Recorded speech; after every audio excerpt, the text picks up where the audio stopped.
Shalom sejahtera bagi kita semua, sahabat sepelayanan kami.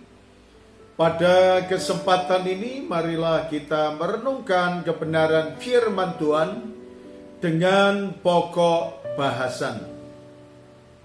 Isolasi mandiri berdasarkan Kitab Imamat pasal 13.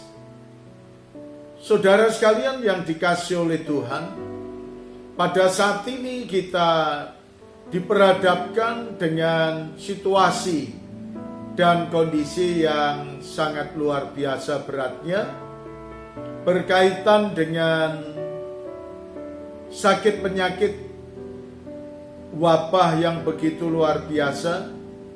Orang mengatakan wabah, dan kita juga mendengar bahwa sakit penyakit berkaitan dengan COVID-19 ini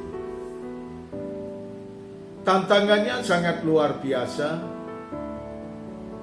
Namun kita sebagai umat Tuhan, hendaknya kita tetap bersandar kepada Tuhan. Dan bahkan Tuhan telah memberikan pengajaran kepada kita dalam Kitab Imamat pasal yang ke-13 ayat yang ke-4 berkata kepada kita, tetapi jikalau yang ada pada kulitnya itu hanya panu putih dan tidak kelihatan lebih dalam dari kulit dan bulunya tidak berubah menjadi putih, imam harus mengurung orang itu 7 hari lamanya. Nah, saudara sekalian, ini pengajaran berkaitan dengan tugas imam. Imam dipercayai bukan sekedar untuk melayani di mezbah Tuhan, tetapi juga untuk memperhatikan kesehatan kepada umatnya. Di antaranya kalau orang mulai bergejala untuk penyakit kusta, maka munculnya bintik-bintik putih. Lalu imam memeriksanya apakah itu sampai dalam menyentuh daging atau tidak. Kalau tidak, hanya putih di luar saja, maka imam mengatakan ini harus dikurung. Orang itu harus dikurung selama 7 hari. Dan dilihat, diperhatikan terus-menerus. Pada hari yang ke-7 diperiksa. Jika mereka sudah baik dan itu dinyatakan tahir. Kalau tidak, maka dia harus mengalami proses yang kedua, yang dikatakan dalam ayat yang kelima, Imamat 13 ayat 5. Pada hari yang ke-7 haruslah imam memeriksa dia.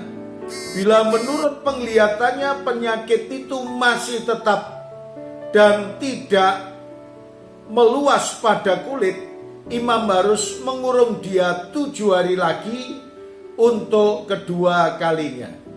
Jadi isolasi mandiri yang kedua, dan itu harus dilakukan untuk proses penyembuhan.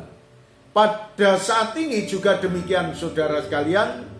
Jikalau ada seseorang yang terpapar COVID, maka firman-Nya ini juga tepat, harus dikurung, diisolasi supaya tidak menular, dan sesudah itu diswab dan dipulihkan kembali. Nah, saudara sekalian, apa yang Tuhan ajarkan kepada kita? Maka ada proses-proses untuk pemulihan orang-orang yang berpenyakit kusta. Kalau itu gejala sampai kepada prosesnya dan itu dinyatakan 14 hari itu tidak sehat, maka dinyatakan tahir.